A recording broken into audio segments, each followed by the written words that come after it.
സച്ചിയുടെയും രേവതിയുടെയും കഥയിലേക്ക് എല്ലാവർക്കും സ്വാഗതം. സച്ചിക്ക് കാർ വാങ്ങാനായി 25,000 രൂപ പലിശക്കെടുക്കാനായി രേവതി തീരുമാനിക്കുന്നു. പിന്നീട് രേവതിയുടെ പൂക്കട നോക്കുന്ന പലിശക്കാരനോട് ചന്ദ്രമതി ദേഷ്യപ്പെടുന്നു. ശേഷം പലിശക്കാരൻ വന്നതറിഞ്ഞ് കയ്യിലുള്ള പണവും എടുത്തോട്ട് പോകുന്ന രേവതിയെ സച്ചി കാണുമ്പോൾ മാർക്കറ്റിൽ പോവുകയാണെന്ന് കള്ളം പറഞ്ഞ് രേവതി അവിടെ നിന്നും പോകുന്നു.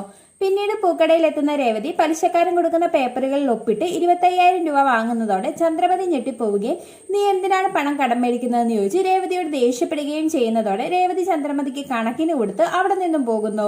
പിന്നീട് ബ്യൂട്ടി പാർലറിൽ എത്തുന്ന ശ്രുതി ബ്യൂട്ടി പാർലറിന്റെ പേര് മാറ്റിയത് കണ്ട് ഞെട്ടിപ്പോവുകയും ശ്രുതിയോട് ദേഷ്യപ്പെടുകയും ചെയ്യുന്നു.